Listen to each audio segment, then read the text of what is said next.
Welcome to the Kane Day Show. Happy 4th. Um, so you can find me on Twitch at Killing Kane, on Twitter at Killing Kane, and YouTube at Killing Kane, and I'll shoot it over to my guy here, and he'll introduce himself. Yeah, my name is Day. You can find me on Twitter at Realdaygaming1. YouTube and TikTok is Realdaygaming. And let's get this started. So first, we want to talk about Freddie Freeman. So last weekend, Freddie's big return to Atlanta.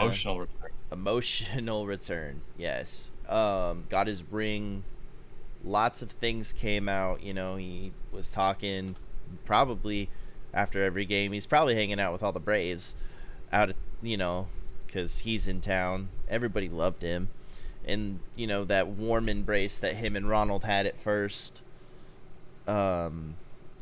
Then reports came out this week that Freddie Freeman had fired his agent because he withheld an offer from the Braves that Freddie would have taken. Yeah, he, 14 years is a long time to be in an organization, and especially being like the key building piece for that team, because Freddie Freeman's been great. And he's been great for a long time. And you finally had a team last year where you have Ronald sitting there. This year you have Michael Harris up, and he's doing well. And they within the time gap that Atlanta allowed to hear back from Freddie's team, they then went out, traded for Matt Olson, signed him to a big boy 8-year deal, and went on their happy little way. They're performing well. Ronald's back, but this deal was probably, I believe it was a 5-year deal to keep him in Atlanta for the rest of his career, and his agent withheld it from him. And so he had fired his agent, and it sucks, man, because like when you think Freddie Freeman, you think Atlanta Braves. He was the face of that team, and it seemed like the whole league loved him too. And I'm sure they still do. Like a lovable guy. Yeah, and Clayton Kershaw kind of threw some jabs at him, and it's understandable, right? Like, you can be upset. It sucks, right? But at the end of the day, you're a Dodger now. Yeah, it's just a bad scenario all around, because like if he wanted to stay there that much, like his kids went to school there, his kids were active in like community stuff, like he was playing t-ball. Like Dansby Swanson and Freddie Freeman were so close that the first time his son saw Dansby, I think when they were in LA, he bolted over to him, jumped into his arms, Yeah. Like, he had deep connections in Atlanta. And he also has deep connections in LA too, which is, So here's like, I was telling Sierra this the other day, and I was like, everyone's like, oh, LA is home. It's like, I get that, but you put it into perspective. Atlanta is also his home too. Yeah, that's why I added the air quotes. Yeah, like, Atlanta embraced him and gave home. Yeah, and everybody loved him. And I get the hurt, but it's like, okay, that does suck, but now you just got to kind of buckle up and just kind of ride it out. You're there for 4 years unless you can finagle a trade to get back. And that's not going to happen, because Matt Olson's there for 8 years. Yeah, I mean, hey, there's a DH spot. From the spot of Atlanta, they didn't think Freddie would come back, even after that last offer that they had given. So they went out and did what they had to. They gave up a couple pieces, like Christian, who wasn't playing well for them, who was actually having a decent season out there in Oakland. But I appreciate you calling it Oakland now. Well, I have to now, because they're staying. Oh, man. Then they go out and get Matt Olson, because they needed a solution at first base. The guys in the farm system apparently weren't ready to come up and fill that spot, and they went out and got an all-star. Pache was never going to be a full-time dude in that Braves outfield. I mean, you really look at it. Michael Harris came up this year, and I'm pretty sure he's up right now. I've seen stuff that he's raking. He is at 306, 5 home runs, 19 RBIs, 38 hits out of 124. He's raking. Yeah, and then you got Ronald out there, and then you got Duvall on the cheap. And you just don't see a future where Christian Pache is in that outfield. Yes, he's fast. Yes, he can hit, but it's a big if. And so the Braves went out and got a steal, and they signed him. They went out and got the hometown kid. You know, he's from Atlanta. Exactly. So they went out and got the hometown kid. Does everybody wish it was Freddie? Yeah. Does Matt Olson wish it was Freddie? Maybe. Well, just as because a fan, you get these bonds with certain players, like the bigger name players, and when they leave, it's like it's not the same. It's kind of like you get You're your not heart Freddie. You get your heart ripped out and stomped on type of deal. And I get it, but at the end of the day, Matt Olson is giving basically what Freddie gave them, and he's a lot younger. A little low. I mean, average is a little low, but 12 he's home never runs, been an average guy though. He's been around like 270. He'll hit 30 plus bombs. Still a long season left, so hopefully Freddie can overcome it, because you see pictures of him in the dugout, and I think those pictures are just bad timing, and that's what the media wants you to see. Right. I mean, because you see, like, there's a picture that's circling around right now where it's all the guys are on the fence, right? On the rail, yeah. And Freddie's just on the bench, looking miserable. No one said you have to sit on the rail. No one says that. There's no rule. Right. There's if he wants to sit back for a second, I want to see that whole clip, because I guarantee you there's a time where he will sit on the rail. Yeah. They just show you him not sitting on the rail from that over-top view. Right. But that's why I don't like sports media. That's a different topic. I mean, good for Freddie though, firing his agent. He's like, get the fuck out of here, man. Like, he's representing himself now. He has nobody. How could you do that to your client? Like, yes, LA was the best possible, like, money wise, right? But you have so many roots in Atlanta now. Like, as an agent, you need to take that into consideration. You know what I mean? His agent did what his agent wanted. Right. He did what? Yeah. It was selfish. It was just selfish, and it's like, it was good for me, not for we. Yeah. And I'm talking from the agent perspective. Oh yeah, of course. It was good for me, not for we, because I guarantee you he's stationed out of LA.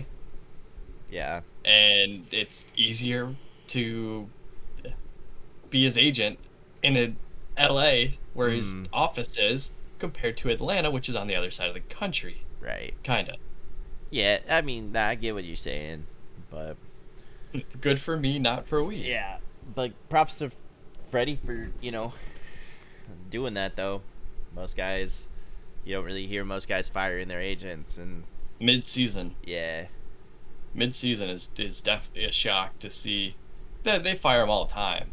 You just don't see it. Yeah, but you never hear about it. To see it mid-season, that's like, wow, that actually happened. Yeah. And that's messed up. It's not good. It's not good at all. Just go get Scott Boras and give him more money. Yeah. So that kind of covers the Freddie situation. Where are we headed next? We're gonna go look at some of the All-Star finalists, because the All-Star game is next week in LA. So I have the first one for the American League pulled up for catcher. I have it all in front of me. Aaron Judge is vote leader. Shocking. To literally nobody. Got him. To literally nobody. Aaron Judge is the leading vote getter. He's the best player in the league right now. Yeah, it's without question. Yeah. Did he deserve it? Yeah, he did. Did I see it coming? We all did. Yeah. If you didn't, you either A, live under a rock, or B, really haven't been paying that much attention to Yankee baseball. Yeah, the Yankees are... They're something, man. They're something this year. Yeah, there's a couple on here that, I think are deserving, like I was saying. Let's just start at catcher. I got the two finalists right here for the AL. It's Alejandro Kirk and Jose Trevino. Alejandro Kirk 100% deserves that. Should win. He is having a fantastic season. Yeah, it is. It's fuck you, Danny Jensen. I guess you can be our DH. Alejandro Kirk is here to stay. He's mashing. He's, on a over 500 Toronto team that is struggling. It's great for them because they've not really ever had a good hitting catcher. And I mean, I wouldn't say it's just their pitching that's really holding them back. Blowing leads. That's. I mean, you can kind of contribute that. Just like there's been a lot where like Vlad will go over and shit like that. You need your stars. He goes over. Georgie boy goes 4 for 4. Yeah, the one thing with teams that are built with so many big names like the Blue Jays, because I mean, let's be honest, you've got Bo Bichette. That's a bigger name in the league now. You have Vlad, probably a top 5 player. Mm-hmm. George Springer, who has been good his whole career. You've got Matt Chapman now. Always been fantastic. Yeah. Defense. They don't care what he hits either. No, it's because that glove is too critical. It's so good. It's too critical. It's like we had that stretch for the years where it was like, who is the better fielder, right? Or Nolan Arenado. That's a good debate. Or Matt Arenado Chapman. Versus Chapman. Yeah. Chapman is a vacuum. I don't ever his arm's so strong. I've maybe seen 1 or 2 balls that have been just straight laced get past him, and not it doesn't happen too many times. So what's crazy is obviously being so close to Toronto, I catch a lot of games in my time zone since it's not blacked out for me like the Tigers are. Yep. And I don't know how many times they'll make a comment about just how far back off the base he plays because he knows his arm is so strong, he can make up for that. And so it gives him more time. He's only like 28 or 29, I think, too.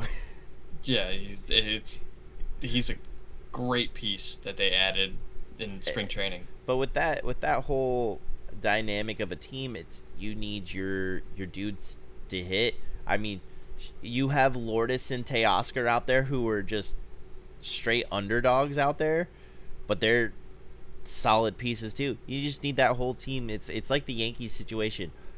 The Yankees have a all-around team, and they're just all hitting, and that's the one thing Toronto, like, yeah, they all need to hit for them to, like, even if their pitching's bad, their sticks need to keep it alive. And after the break, I think this break is going to be well needed for all those pitchers, because I feel like right now you're overworking Manoah. He's your best pitcher on the team. You need Kikuchi to kind of just lock back in. I think he will after the break. He normally has. He had a good start in his last outing against Tampa. He's got 9 strikeouts. He always has like a good half. It's either the first half of the season or the second half. I know it too well. I was a Mariners fan, had him for a couple years. He always had, like last year, he was the Mariners All-Star because he had an electric first half. Wasn't great after the break, but I'm sure he'll settle in, find his groove, go on from there. Same with Ryu. The rest of their pitching staff, I mean, their bullpen needs to really pull their heads out their ass and start doing things. But Alejandro Kirk, 100% should get the start over Trevino. Trevino has, kind of came out of the woodworks. He's been playing great. Just Kirk has been playing better. In my opinion, Kirk has been calling a really good game this year. Yeah. I've heard a few different pitchers on that staff say how well he's learned and called it just a better game. Right. So now we're going to move over to first base. It's obvious it's Vlad Jr. Well, especially with Ty France hurt. Yeah, Ty France going down, really. I still think Vlad gets it anyway because Vlad. He's also not having a terrible year. It's the name. He's hitting more home runs than Ty has, but Ty was hitting about 323, sitting around 12 home runs, shit ton of RBIs. Dude has been on fire all year. Came out right where he left off last year, and Ty France is going to be a name you hear in this league, I think, for a very long time. He's underrated as it comes. Dude is a perennial Gold Glover at first base there, and that was filling in for, our future of the franchise guy, Evan White. And that dude is just straight dog shit. Yes, he won a Gold Glove his rookie year. Awesome, right? You're young. You've been known for your fielding. That's great. Ty France balled out for the Padres when he was called up, and they still traded him. And that wasn't even the main piece of the trade for them. They were more worried about Taylor Trammell, which Taylor Trammell's also having a decent year. But Ty France has been electric. He hits the ball hard. He hits the ball far. Ty France will be a superstar in Seattle. And he will be a Seattle Mariner till the day he retires. Well, that's what you hope. Yeah. I don't even know who the replacement or the next guy is after Vlad and Ty France.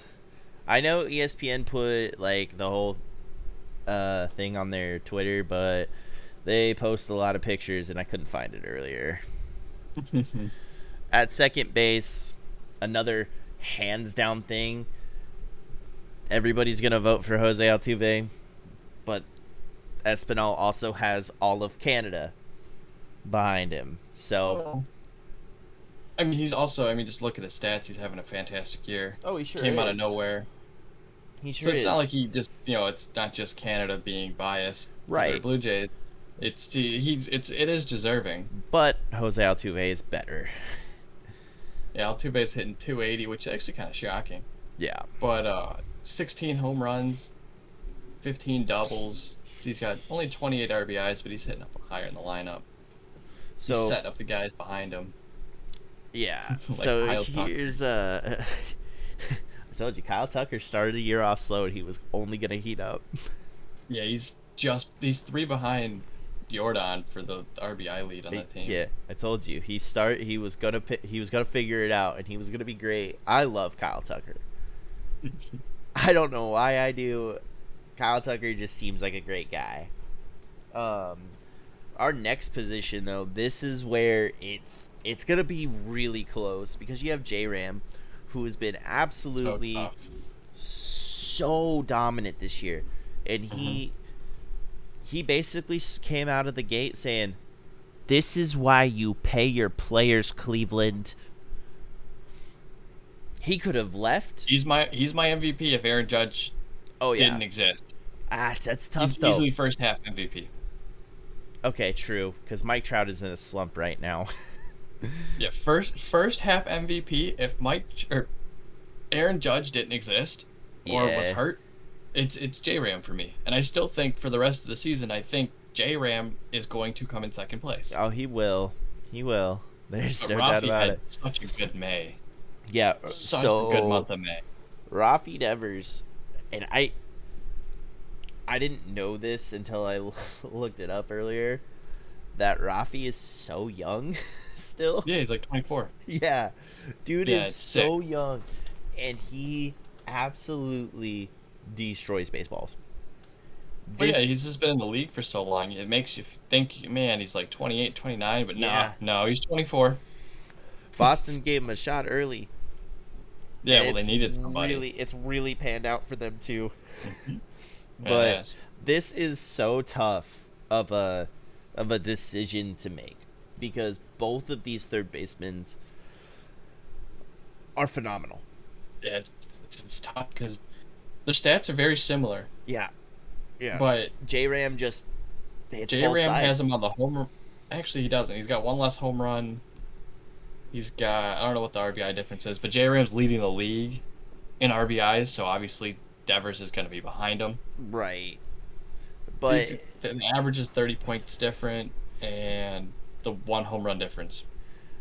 At the end of the day, they're right there. J-Ram is probably going to get the nod. Rafi will play. Of course, he's going to play. Yeah, they'll both be going. It's just a matter of who starts. Honestly, it's a coin flip for me. Jose has just been so much better, especially because he can see both left and righties. So yeah, being a switch hitter, he hits both. Wow. He does. And then the next spot, the one I don't agree with. Tim Anderson should get the starting job. He should. Tim Anderson has been very good this year. I mean, Tim Anderson has been good since he got called up. Yeah, he's got, I believe, the highest batting average at I want to say 330. Yeah, like this is where the Canada bias comes in, where it's, I lied, he's not leading it. Canada has the backs of their players. They have, just about as many people as we do here in the States. Probably not as many, but as many people who watch baseball.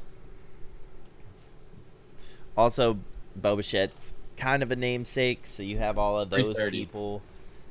Yeah, he's hitting phenomenally. It's just not slugging the ball well, but I mean, if you're getting on base, just look at Luis Ariz. He's got a 350 average, but most of them are singles. Mm-hmm. Less Tampa's like here's a little stat: Bo Bichette, 9 homers, 27 RBIs, and an 806 OPS. It's like, that's not a lot. Yeah, he was about, I think, he was in the top 10 for every stat that they compared Tim Anderson to on a picture that I saw. But Tim Anderson was number 1 on 3 out of the 5. Yeah, like, I get it. It's shortstops. It's Toronto.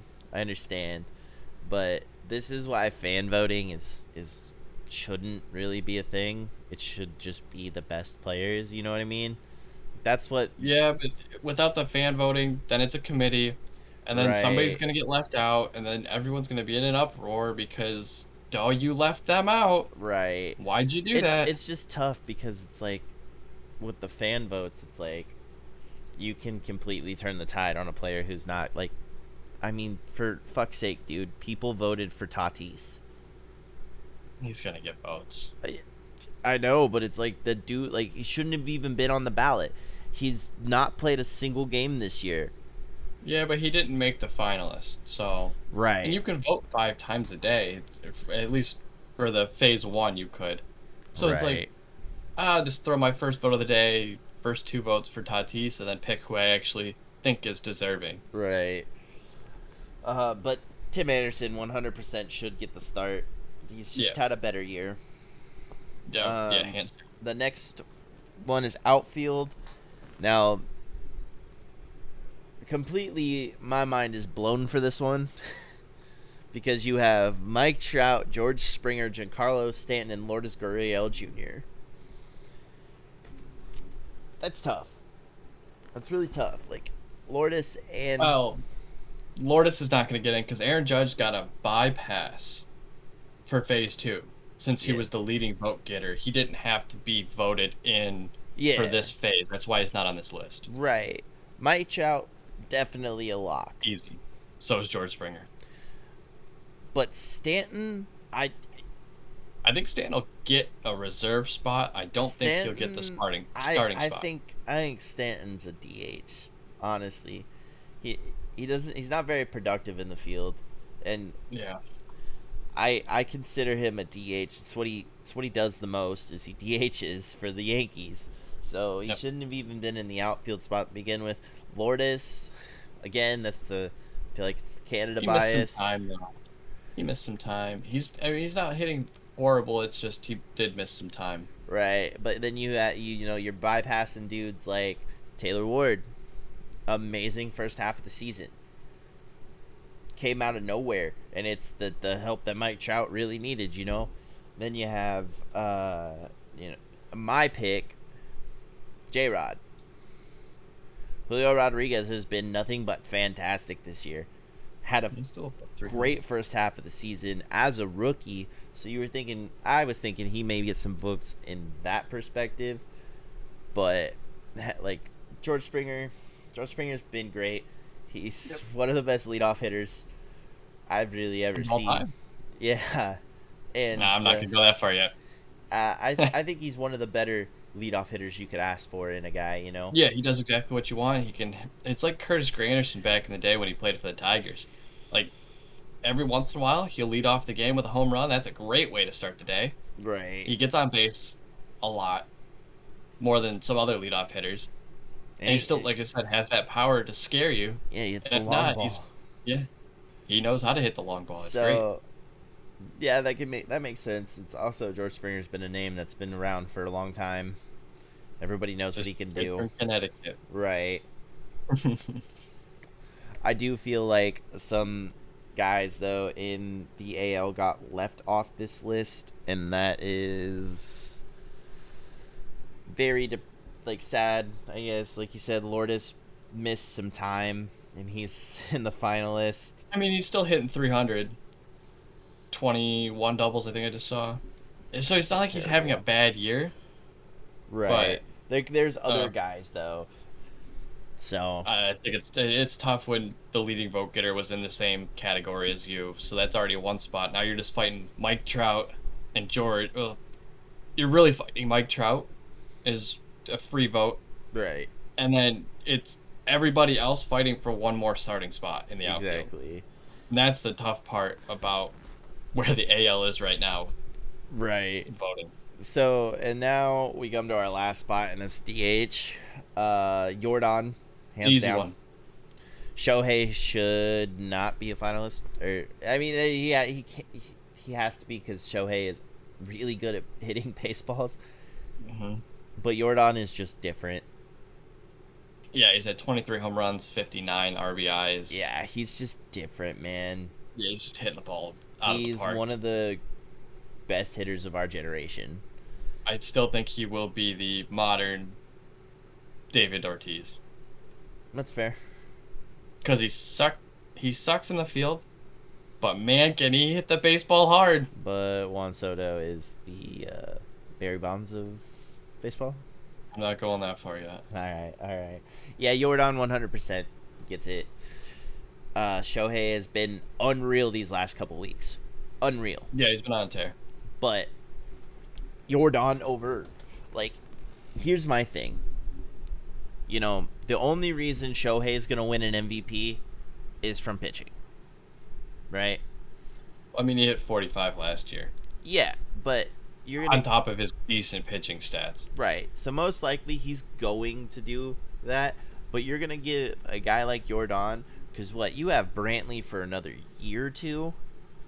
Something like that. And Jordan's just primarily going to be your DH for the rest of time. That dude is going to win multiple MVPs at the Jordan? DH spot. Yes. I think multiple stretch. I think he might break away with one. I think he'll win He's got to break the home run record for a single season for that to happen. Or get 200 RBIs. One of the two. I don't really care. Break the RBI record. I mean, dude, I can see it, though, because that Astros team is so good, and they continue to be good with their farm system, right? Yeah. Jordan is going to have so many RBIs. He hits 3 or 4. He's never going to hit higher than that. No, you may throw him to the 5 spot just to get him some dudes on base, but most likely he will be your 4-hole hitter. You're going to have Altuve being your leadoff guy for a while. You've got Kyle Tucker sitting there who also rakes. Their whole team is good, and it's just going to stay that way because the Astros have a great farm. Mm-hmm. And so Jordan's going to be in that conversation for a very, very long time. And yes, Shohei is a two-way player, and he really perfected the craft of hitting. But Jordan just hits better. Jordan's so good. He's so good. It's so hard to hate him. Hard to hate him. His swing is sweet. Yeah, it's one of those that's why swings. I compared him to David, because David Ortiz had that swing, sweet swing too. Right. And I can just see just so many comparisons. Like, yeah. You know, like you said, Barry Bonds to Juan Soto. Juan Soto sucks at defense. Barry Bonds won 8 Gold Gloves. Right. That's why I said you can't go that far. Yeah. Not did he hit 750 home runs, 760, whatever it is. I'm talking just just hitting wise. Yeah, well, Barry hit 762, and Juan Soto's at 100 already, but and he's only 20. He's only like 22, 23 years old. So I still think you gotta wait some time on that one. Right. All right. He can only hit 600. Let's shift from the American League over to the National League. Wilson Contreras, 100%, easy, hands down, gets the starting job. He's the number one trade target for anybody right now. He's a catcher who can hit, and he's very good behind the plate. Yeah, that 32 and 47 Cubs team is down. Bad. Yeah, Wilson Contreras, after the All-Star break, will be on a different team. I 100% believe that. Just don't know my hot take. Oh no, they have Joey Bart. I was gonna say my hot take is the Giants will go out and get him like they did with Bryant last year, but they won't. Nope. They don't need him. They got Joey Bart. Joey Bart is going to be he's not going to be as good as Buster Posey, but he'll be close. God, I hope so. I just hope they don't win any World Series because that takes him away from Tampa. I mean, Travis is contributing for Atlanta this year. Is he actually hitting? I would imagine so. I would imagine so. 263, 11 home runs, 36 RBIs, 14 doubles, a nice stat. Yeah, not terrible. Strikeout to walk numbers suck, but you know what? That's just modern baseball. He's a catcher as well. That's true. This bad eighth get me a hit every once in a while, and exactly. But Wilson Contreras runs away with it, and it's the same with well deserving. It's the same with our next position, Paul Goldschmidt. God, it just sucks. This one sucks. It does, because they're both having phenomenal years. Phenomenal. Yeah. Pete Alonso, that's my guy.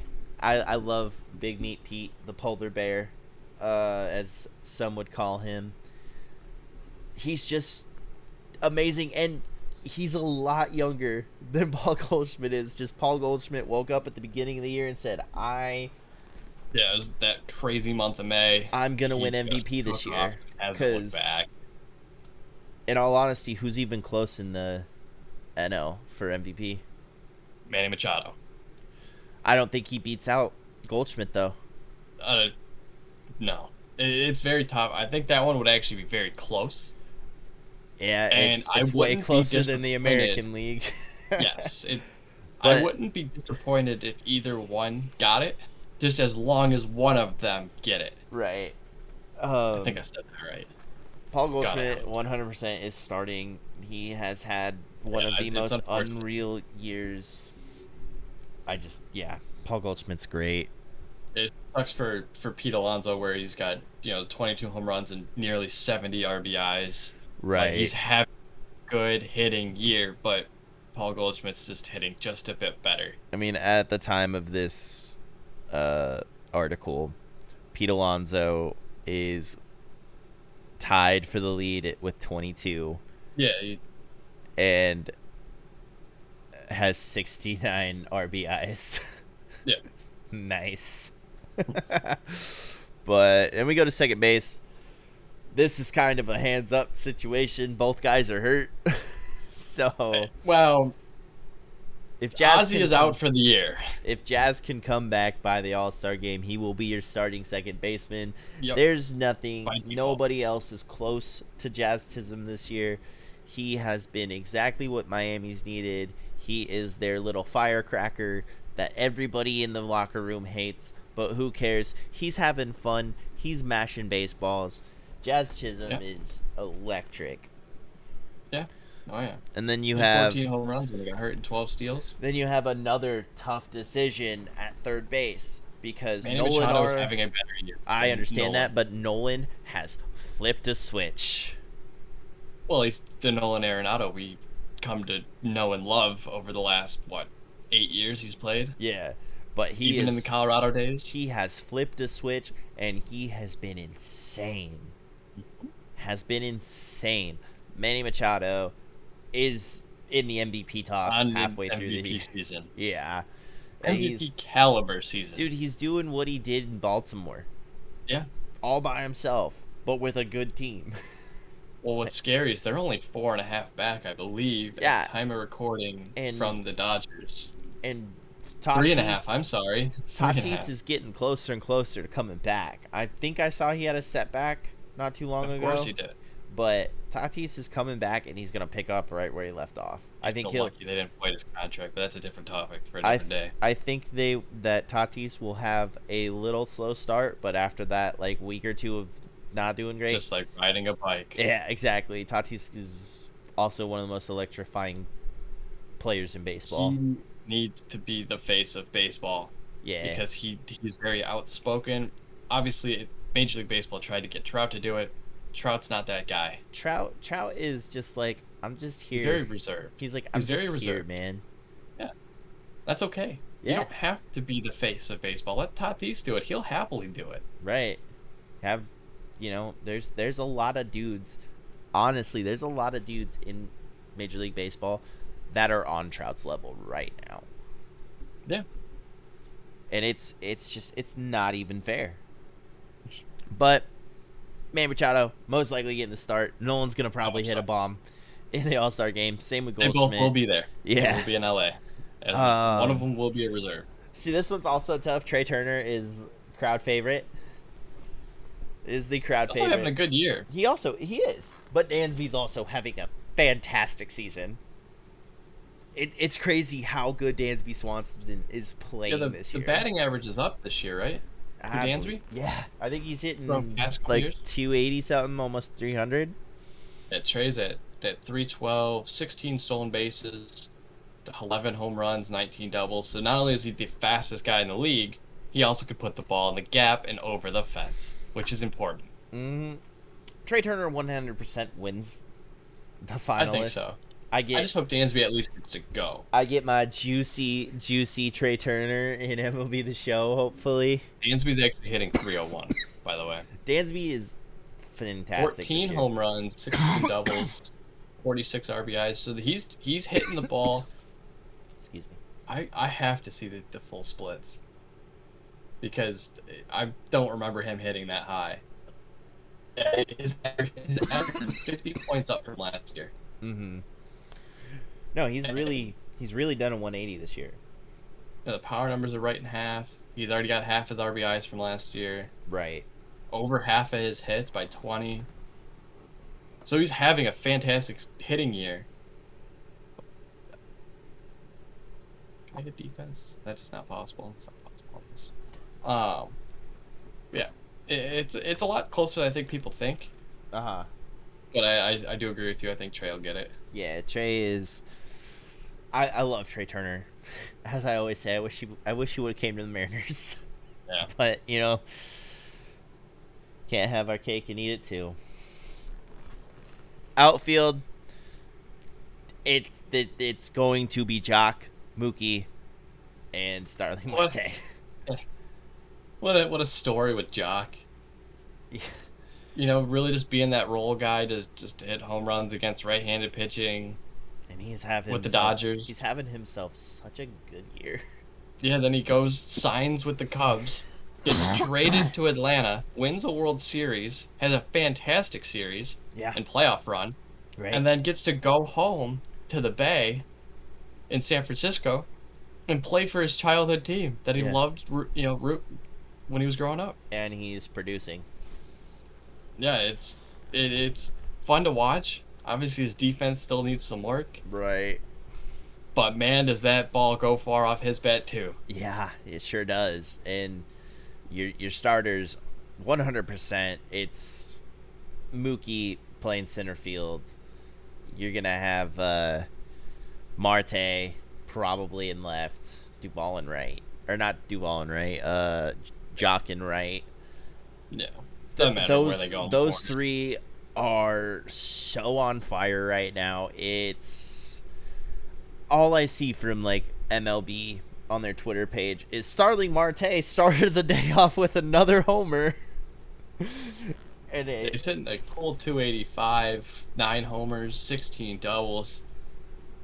I mean, he's finally coming around. He's doing what you need as your center fielder on a pretty stacked team. Playing right field. But I think they have Nimmo out there in center. But Starling is semantics. really, really stepped up for that Mets team, and so he gets it over Duvall. Duvall will be in the game at some point, but he 100% gets it over Duvall. 100%. You'll know why I'm smiling in a second. Oh, The story I talked about last time we recorded. With Bryce Harper having a broken thumb, the Contreras brothers are going to be on the same all-star team together. That is so cool to me. I love that. It's a feel-good story, and I hope their parents can be in attendance for that. Yeah, that's going to be cool as shit. Yeah, like even like watching them when they played each other for the first time this season, and the embrace they had at home plate. Mm-hmm. Oh, it's so cool. Yeah, I feel horrible for Bryce Harper. Oh, I mean, yeah. I mean, he's coming off that MVP second half of the season last year. Yes, he was already injured, but he was your DH, and he was still in MVP form. I can find this rather quickly. I have a stat of Bryce Harper's last 162, and it's just absurd. I don't know how fast I can find it, though. Everybody's so right about Bryce Harper being underrated. Like, that dude is overrated. Overrated. Oh, I hate that. Everybody was calling him overrated, and every time, like, it was his first game back in Washington, and you hear the fans going overrated, and then he blasts a ball farther than he's ever hit. I'll never forget the one video I saw on Twitter. Some fans were sitting front row at in San Francisco, and they were chanting that to him. And then he put one into the McCovey Cove, and right as he hit it, he obviously knew it was gone because it's going far. Right. He looked right at those fans and pointed at them. I've then pointed at him again after he crossed home plate. I saw one video that somebody was doing that to it too. He turns around, he says, "Shut the fuck up." Next pitch, boom, see ya. I just don't think people like his antics. He's cocky. Well, when you're really good at baseball, I'd be cocky too. Yeah, that's the only reason people don't like him is because he's cocky. Yeah. And that's their own problem. Bryce Harper is good for baseball. He is. He brings fans in. Yeah, sure does.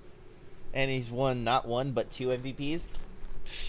With 2 different cities. Yeah, exactly. Shut your mouth. Damn, I'm really not going to find this tweet. You should have screenshotted it, bro. No. I'm sure it's wild. Because it was high 300s, I think. Yeah, his second half last year is the reason he won MVP. Like, let's be honest here. And he hasn't looked back since. And I think when he comes back after the break, he is going to put up numbers you won't believe. Because he's just hitting. You know what's great? Furious. He's learned how to hit. He's furious that he got thrown at. I wouldn't say he got thrown at. He just, it was just pitched inside, and Blake let it fly, and just happened to hit him in the thumb. Yeah, it's a tough scenario because Blake didn't mean to do it. Yeah, lefty, you're gonna pitch Bryce inside. Blake Snell is one of those. He's one of those stand-up guys. He's also a dude that's very outspoken against the league. If you've caught his Twitch streams. I sure have. He's very outspoken about... He's also tiptoeing about what he says, though. Yeah. He says things in ways that won't get him in trouble, but he's really smart. Yeah. Blake is a good dude, but it just sucks for Bryce because he's literally just making history for himself, you know what I mean? Yeah. And it's finally to the point where he's proven the haters really wrong. Yeah. But I mean, that's a good little segment on the All-Star break. Yeah. I mean, it's pretty one-sided on all of the top guys there. But Yeah. at the same time, there's a lot of, votes that are weird in there. So it's going to be a fun time regardless. Home Run Derby is going to be awesome. Always awesome. All-Star Except it's games. in LA. I don't know. The All-Star game's probably going to suck. I hope it's not 0-0 through 6. Oh, it probably will be. Just like But last year. I hate the All-Star game. That's why I like the Home Run Derby. yeah, because, the only people that Freddie Peralta did great and Vlad hit a home run. So He had a bomb. That was sure, 450. Yeah, he sure did. But now, where are we shifting to, Ben? Xander. Oh yeah, Xander. I made that comment at the beginning of the year where I said I think there's a world where the Cardinals go out and you get them because they need a shortstop. Well, now they can't. And Boston's been playing way better than when I originally made that comment.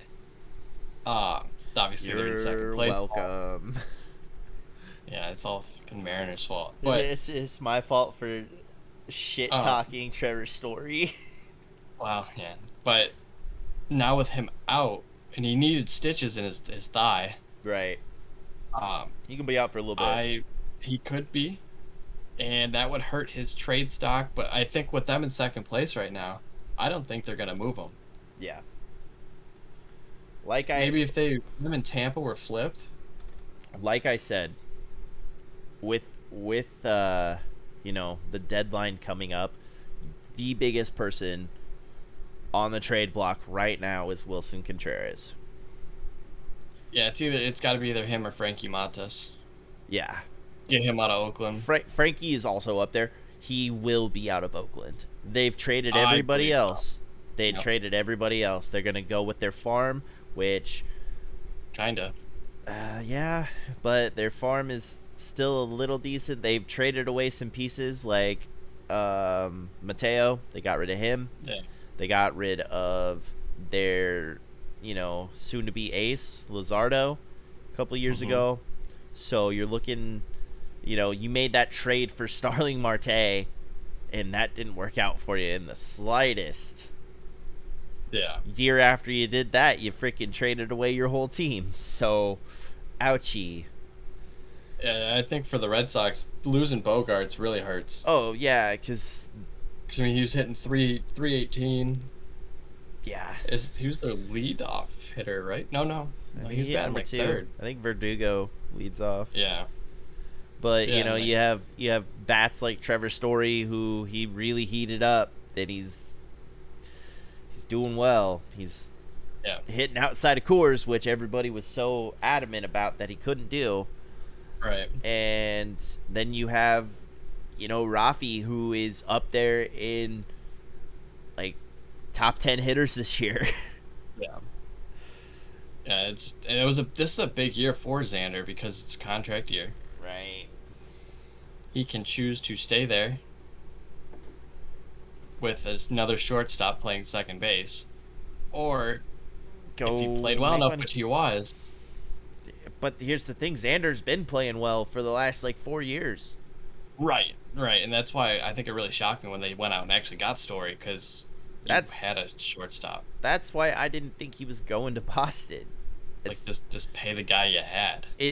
There was no way he was going to New York. They couldn't afford they could afford him, but it's you gotta afford everybody else on your roster. Then he wasn't going to the Mariners because the Mariners have JP. They also have Novelli Marte sitting in the wings. They weren't going to sign him. It's probably why they didn't go get Trey Turner. But, Xander is in a very tough spot because I'm sure he loves Boston. I'm sure. Most people who get drafted by Boston love Boston. The fans love you. So there's that. Ownership pretty much worships you if you're good. But they treat their players well. They do, except going to get Trevor Story, especially when he said, "I'm never playing second base." Well, guess what? You're playing shortstop now. Yeah. Is he actually playing short today? I wouldn't be surprised. Because they're on right now. I would not be surprised. No, he's not. Really? Christian Arroyo is. Strange. Story is still at second base. Huh. All right then. But yeah, That answers your question. You've got some bigger trade candidates right now, and ever since, like, Boston's a 500 team, right? There's no way you trade one of your producing stars if you're in at least playoff contention. Yeah, you're in playoff contention. Yeah, they're leading the wild card right now by half a game. Yeah, and then 1.5 over Tampa for the second spot. Yeah, it's just they're in a spot right now where they're gonna keep everybody. If anything, I think they're gonna buy. They're not gonna sell like they were. They have to buy now. A month ago. They have to buy now. Yeah, like I said, what was it, like a month, 6 weeks ago? I said that they could be very high candidates to sell. Yeah. But they started getting hot.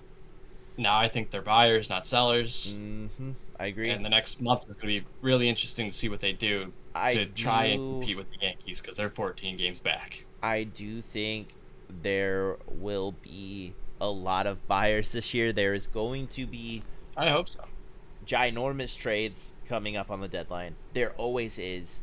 The Mariners are gonna make a move, and it's not gonna be we're winning right now. We're winning this season. It's gonna be they're gonna go get control of a guy who's got a lot of control left and ready to play now.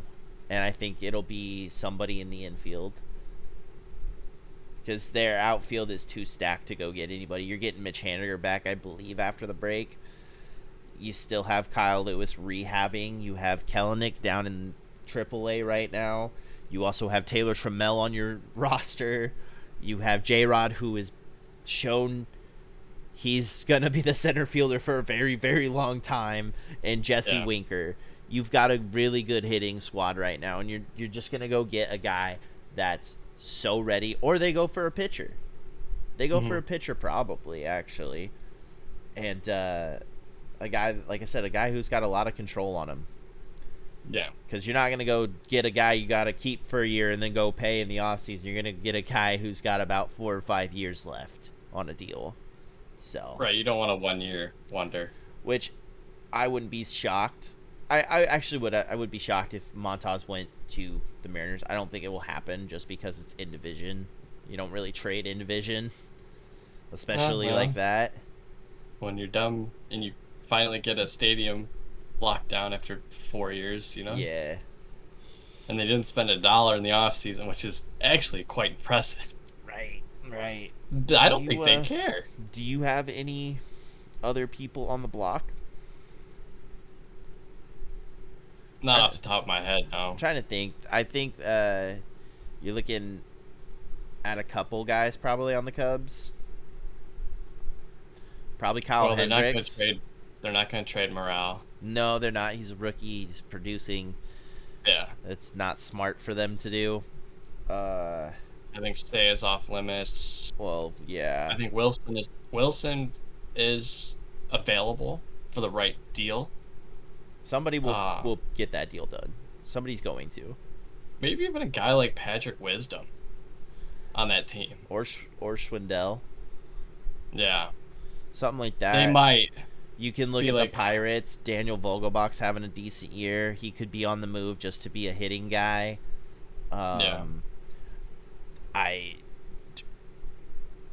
Somebody on the Marlins is getting dealt. No, I think they're gonna keep Alcantara, Pablo Lopez.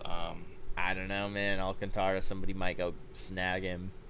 I think he'd have a very, very high price tag on him. Right. Or Luzardo could be on the move again. Yeah, I just think Alcantara's price is gonna be too high on purpose to deter teams from trying to get him. Josh Bell, 100% on the move. No way Washington keeps him. No way. It's like Juan Soto, too. Is he going to sign that contract? He already declined it. So, does somebody get Juan Soto? You would have to give up so much of your farm and probably 2 MLB ready guys, whether it's on their 40-man or not. Yeah. And probably out of your top 10, probably 3 guys. I mean, you basically you have to give up your farm, and you have to give a player that's playing right now too. Mm-hmm. Like you have you to probably have to give up I'd say three solid prospects in the top 10 on that team system, and a guy who could just slot right in right now. Exactly.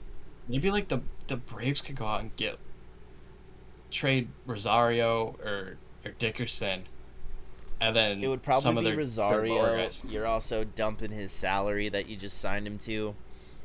make up space. I don't think they can afford Michael Soto, Harris is staying. Yeah. I think he's become a untouchable for the Braves. But you could look at what is it, Drew Waters down there. They've also still down there. They also have none of their pitchers, of course, are going to be taken if they go for Juan Soto. Yeah. Because you're going to keep Kyle. You're going to keep the other dude. Ian. Yeah. Anderson. You're going to keep that. You could just give up some of your prospects down there for him, plus Eddie Rosario. That's also another one where it's in division, though. Nelson Cruz, probably on the move. That's usually his stereotype now. To Tampa. Could happen. I wouldn't be shocked. Nah, Tampa went out and got a replacement for him as Harold Ramirez, and he's hitting fantastic this year. So is your new boy Isak. Isak? Yeah. Isak? Oh yeah. Well, we won that trade, and I mean them. I could see like a name that for prospect wise, if the Mariners went and did a move, I could see Taylor Trammell on the move.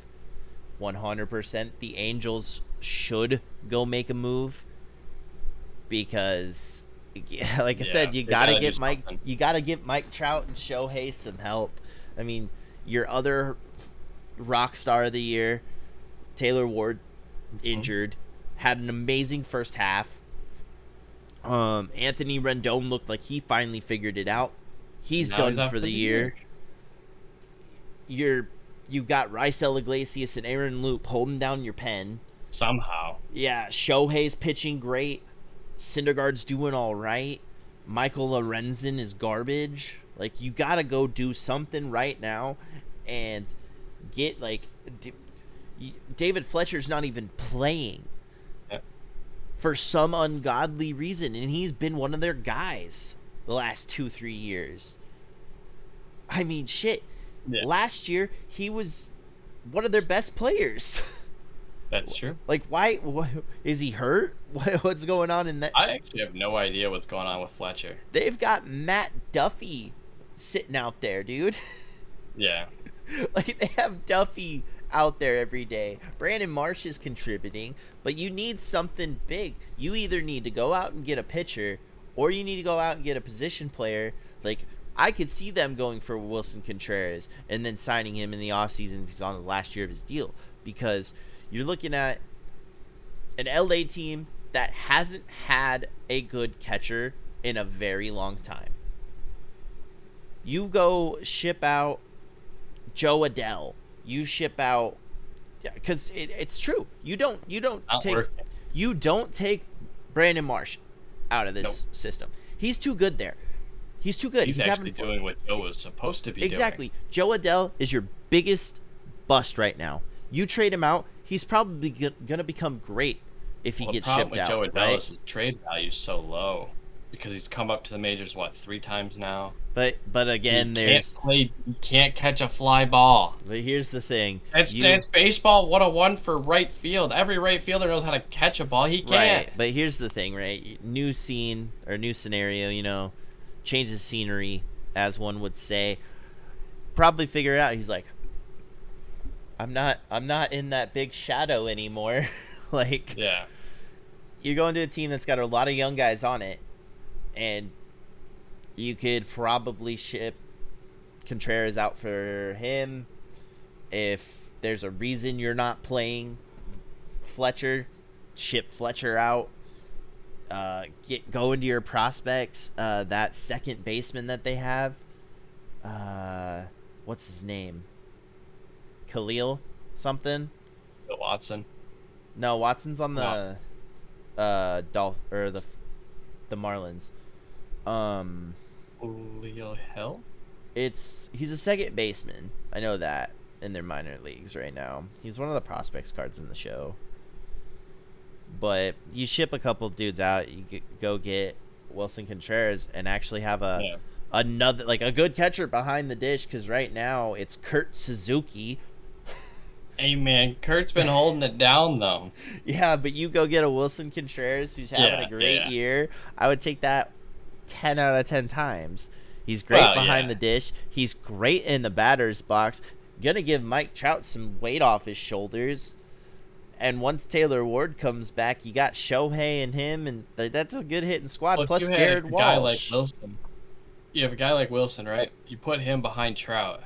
Yeah. Now you have to pitch to Mike Trout, because you either let Ohtani get on, right, face Ohtani to get to Trout, and then you can't just. Well, then it's like, there's Jared Walsh there too. Right. Then you have Trout. It just gives them more protection to get better pitches to hit. Right. You don't want to pitch against Wilson right now. No. And Jared Walsh crushes the ball. Right, exactly. So it's just 2 through 5 in the order would be nuts. Right. Yeah, because I don't know. I just feel like that's a very good thing for the Angels to go do. Texas is second in the league, or in the division right now too. I don't see them going to really do anything. Are they actually? Yeah. No, Seattle. Oh, they're tied. Yeah. I mean, it's all right there, but it's... Technically, Seattle is, but... I don't know if Texas is going to go make a move, because they don't have much left to pay people. It all depends on how their contracts are structured. I'm sure they're front-loaded. Because if you get a guy like Bryce Harper, where his contract is all backloaded, his contract was $500 million, but they have money to play with in the next 5-6 years. That's how the Phillies went out and got Castellanos, right, and Schwarber, because the way Harper structured his contract. Right. But they also have John Gray for 66, I believe, too. They just, I don't know. I don't think they go make a move. They've got a decent team. They're starting to perform. At catcher, you're splitting time with Jonah Heim and Mitch Garver. They're both doing decent. I don't know who their first baseman is, but then you have your two up the middle guys. Huh? Eli White, I think. But then you have, Semien, Seager, starting to both figure it out. Highlight of that team. Cole Calhoun having a decent year. Aroldis Martin, or that's his name, right? Aroldis Garcia. He's good. He's young. They're pitching. Oh, Eli plays center. You're waiting on Nate Lowe. Nate Lowe is the first baseman. Josh's brother. Is it really? Yeah, it is. Oh, I guess they do look alike, huh? Yeah, I think Nate's the older brother, but that wouldn't be surprising. But I think that the Rangers have a decent squad to put out there. The only thing they're probably wanting is pitching. Lots of it. Yeah, that's really the only thing you'll see them do is make add a bullpen or two. Maybe get a starting pitcher that's, just an average guy. Like when they went and traded for Lance Lynn, I was like, what the hell? It was weird. Yeah. And then the Astros don't need to make a move. Their whole team is fantastic. I mean, Jeremy's playing well. Colorado could trade a player. I think Colorado could do with getting rid of somebody. It's not going to be Chris Bryant. Nobody's going to take that deal. But go out and take McMahon off their hands. Somebody could, actually. That or Crone. I could see Crone on the move. The Cubs probably have price, but I think a team would be dumb enough to go. Minnesota might make a move to bolster something. Cleveland, I don't think does anything. They are pretty set with their team right now. White Sox could do something. They're kind of in this I think they might sell. Actually, they're in this weird place where they should be so good, but then Byron Buxton's healthy. 39. Yeah, but Byron's not even having that great of a year. He was earlier. Over the last couple. Well, he started hot, but he's cooled off a little. Correa's starting to hit better. I don't know about that fielding, though. That was one day. That was probably his only error too. You know what?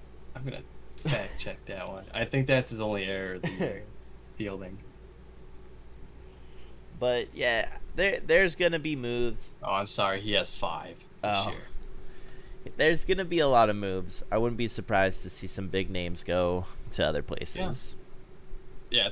The end of this month is gonna be very exciting to watch. Yeah, it's gonna have you on the edge of your seat. God, I hope so. Just like last year. Last year royally hungover, sitting at the desk in the hotel I was in, just constantly just refreshing Twitter. Yeah. Is there anything else that we have on the docket for the day? We could go for some rookie watch. Rookie watch. All right. So we're gonna talk about my favorite for rookie of the year, real quick. Julio Rodriguez. Jeremy Pena. J-Rod has been absolutely fantastic for his rookie campaign, hitting a crisp 277. In the last week, he's hit 4 or 5 home runs. He's sitting at 14, 40-something runs, 45, I believe, RBIs, 14 home runs. It's with 20 bags. Yeah. He is unreal. Jeremy Pena is really holding his own, though.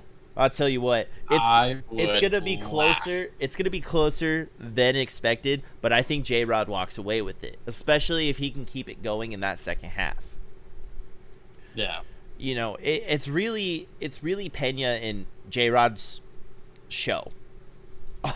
yeah. Bobby, nowhere Bobby's close. Playing well. No, but he's not nowhere playing close. No, that's not. Nowhere close to what J-Rod and Pena are doing. Same with the only thing Torkelson. Bobby has is the home runs at 11. Right. That's really the only saving grace for Bobby right now. And then you got Torque and Green. Green got called up too late in the year, I think, to even be considered. I don't know if he keeps going on a tear. You know, he might get thrown in that conversation. That walk-off the other day, though.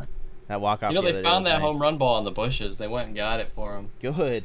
The ball's crushed. Yeah, he's already got 14 hits and 48 at-bats. That's not terrible. Got a double, triple, and a home run. It's not bad. But he is playing better than Torkelson. Yeah. Because good God, is he not playing well? He's got 5 home runs on the year. Yeah, that's really not what you want to see. I mean, other bigger name, kind of. Adley, he's figuring it out. He'll figure it out. He'll become great. He's also playing in a really hard division. Yeah. So for him to start struggling off the bat. Yeah. Tampa strategically pitched around him in his debut and his opening series against him. Mm-hmm. And obviously got that triple, but then with the Yankees rotation right now, I think they've seen the Yankees quite a bit lately. Right. So that's a tough, how do you do to Major League Baseball for him? Yeah, and then I think he'll be just fine. I really do. On the pitching side, outside of George Kirby, I don't really know who's up in a rookie. I'm just kidding. They never played the Yankees since he got called up. But, you lose some, you lose some. It was a long road trip. They're still on. But George Kirby, he's doing all right. He had Matt Brash at the beginning of the year. Both kind of just all right. They'll figure it out. But I don't really see many pitchers in this race. I don't know if there's really any pitchers besides Reed Detmers had 3 or 4. Yeah, but Hunter Green's he's in the NL. Yeah, I'm just going rookie wise. Right. Hunter Green has been very, very good. But then kind of. Yeah, but then you also have switching over to the NL. 20 of his 67 hits given up are home runs. Oh, ouchie. But then you have, in the NL, you have Mackenzie Gore having a phenomenal rookie year with that Padres team. He's in a really good situation. Most of the pitchers are in the NL. Yeah, and then you have Hunter Green. I'm pretty sure there's another one somewhere in there. But a name you need to look at is that Christopher Morel. really, for the Cubs, yeah. he really just came out the gate. And what's he actually up to now? He's been doing well, that's for sure. I know. I swear to God, every time I see the Cubs on TV, if he's up, he's on. Right. And then he's only hitting 275 with 16 walks, so it's not like, I guess I just missed a lot of baseball then. I mean, he's got 8 home runs already and 178 at bats. That's really good. He's got 10 doubles, so the slugging is there. He's got 2 triples on top of it. Putting balls in gaps are there. It's doing what Seiya's not. Because I swear everything Seiya Suzuki has went quiet. I think he was hurt for a bit of time there. Yeah, that's where everything he just kind of out of sight, out of mind type of thing. I mean, he's only got 4 home runs, got the 12 doubles. Who else is hitting in the NL as a rookie? Michael Harris. You also have O'Neal Cruz probably in the conversation at some point. Yeah, you just gotta give him a couple more weeks. But Michael Harris is a rookie, isn't he? Oh yeah, he sure is. Michael Harris. We were talking about him earlier, but has been raking. Yeah, he's been doing what Christian should have been doing 2 years ago.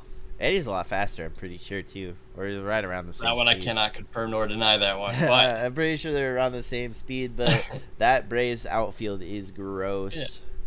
Yeah, he's hitting, what did I say, 300 and 160 at-bats. That's pretty consistent. He's got 5 home runs, which I'm pretty... He'll drip. Oh. You also have Bryson Stott. Yeah. Sitting over there. He's doing pretty decent for himself. And that new kid they called up,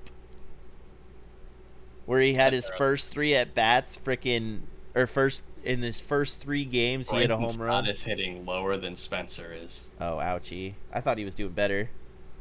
185, 4 home runs, 22 RBIs. He'll figure it out. But then there was Shelfie was calling him Long Hall, or Long Ball Hall. Derek Hall. Yeah, that dude really came out the gates. Hey, he has as many home runs as Bryson does. Yeah, it's been something. But yeah, I think Christopher Morale is in that conversation at the end of the year. Yeah. But Mackenzie Gore will edge him out because he's been pitching a lot longer. So yeah, he's got that. I think I just saw it was like a 3.50 ERA, which is pretty solid. It's not bad for a rookie. I mean, when you're in a division that's almost all above 500, you're facing some good hitters night in, night out. They can't beat the Dodgers to save their lives. Right, but I think they're but for a rookie year where your ceiling is very high, yeah, that ERA is gonna drop significantly. Yeah, and what's really annoying about the ERA is, like, you go to Tampa with a guy like Corey Kluber, who's actually pitching really well. His ERA might be 3.91, but you know what that was from? One bad start where he gave up 6. Hey, that's like Robbie Ray. He has one bad inning. He has one bad inning, and then his last game, struck out 12. Yeah, it's just one bad inning, one bad start. Yeah, 6, 7 runs. That's gonna balloon your ERA, and it's just like a batting average. Man, is it hard to get it right? Yeah, so the ERA is kind of like, you have to really look at the earned runs runs given up compared to his innings pitched, because sometimes that balloon is just so drastic. Yeah, which is where I believe that 350 came from. Right, was one bad start. I think he did give up 7. Right. Don't quote me on that. But I just know it was one bad start. But then we also have some I don't know. Let's talk about some relievers real quick that we are loving this year. Clay Holmes and Michael King have been very good. Extremely good. You also have Emmanuel Clase. He has really picked up where he left off at the end of last year. Dude he throws so hard. Throws so hard. Oh, hey, another rookie, though, that could sneak into the American League talk. Johan Duran. Oh, for the Red Sox? No, for the Twins. Oh. Johan Duran is straight gross. Literally throw him like 2 or 3 times a week. You could. Dude's young, throws so hard. It is freaking. Didn't he hit 103? Or is that somebody else? I think that was Hunter Green that hit 103. Wasn't? I believe so. But Johan Duran could sneak into the conversation at the end of the year. 46 and 6 Ks to walks in 35 innings. Who's that? Duran? Duran, yeah. Yeah, he's gross, dude. He's not. He almost has more home runs given up than walks. 4 to 6. That's a good stat. Yeah. Kinda. I mean, it's not terrible. He's throwing strikes. Yeah, Emmanuel Clase, though, he is one of the better relievers in baseball. And then you have Josh Hader, who is absolutely disgusting. Tampa had a 2-game series against Milwaukee, and they were both entering the 8th inning with down by 2. And all I saw was Devin Williams, and then the 9th inning came around, and here comes Josh Hader both nights. And I'm like, I'm just turning this game off because I know how this story goes. Yeah, dude, Josh Hader is absolutely disgusting. I think he's pitching better than when did he get that finest card? Was that 20? Yeah. It'll be 20. It's 21. Was it 21? I'm pretty sure one? Because it had it was with Bellinger and Bregman. Verlander. No, it was it was Garrett Cole. 20 then. It was Garrett Cole was in that one too. That was the base round though. That was 20. That was 20. That was 20. Yeah, he was in the rare round with Bellinger and. Because that's when I got. Bregman. No, because I started playing in 19. Yeah, and that was the one that 19 too. I think it was 19 because he was collection reward, and that was the year I pre-ordered 20 because it was the Javi one, and the Javi one went to it. But Josh Hader is absolutely gross. He's the best reliever in baseball. I don't remember what. I think he's 25 for 27 this year. Saves, save opportunities. Ew. He's got 25. I believe he blew 2. That's so gross, dude. Him and Devin Williams are a nasty combo. He's only got 1 loss. Maybe he's 25 for 26 then. Yeah, he's. I feel like if you blew a save, you're gonna get the loss. There's no way he comes out before the 9th. No way. Who? Josh Hader. No, because when you have a guy like Devin Williams who's somewhat figuring it out, the walks are a little high. In 30 innings, he's got 17. That's. I mean, what did he won Rookie of the Year last year? Didn't he? Oh, I believe that was 20. Because when he got called up, he was absolutely a nightmare. Yeah, because he had some issues last year. Oh, it was reliability. It was 20. It was 20. You're right. But I mean, you got 55 innings out of them. Yeah. And you have 30 saves. Mm-hmm. And oh god, quick math. 27 holds. Like, they are working together as a pair, and it's scary when Milwaukee has the lead. Yeah. In the later stages of the game. Josh Hader is probably the most disgusting pitcher. Yeah, he's out of the pen. I mean, his slider's good. His fastball's got some heat to it. His slider moves a lot. He throws a circle change, as everybody does now. Yeah. He throws a two-seam as well, but he mostly focuses on his fastball or his four-seam because. But that two-seam to left it works really well because it comes right in on him. His four-seam moves. His four-seam just straight moves, dude. Yeah, but it doesn't move like Clay Holmes' sinker. My good lord, Clay Holmes. It's like neck and neck because Clay Holmes has also been having one of the best seasons of a relief pitcher that I've ever seen. Yeah, when he comes out, the game's over. Right. So, I think that wraps it up though for today. I believe so. That was a good episode, guys. Anyway, if you're watching on YouTube, leave a like, leave a comment, helps us out tremendously. If you're listening on Spotify, hit us up on Twitter. Let's let's start conversations, or come, leave a comment on the YouTube video, subscribe to the channel, because Kane and Day Show will be nothing but up. But anyway, guys, until next time, thank you for listening, thank you for watching, and we'll talk to you guys later.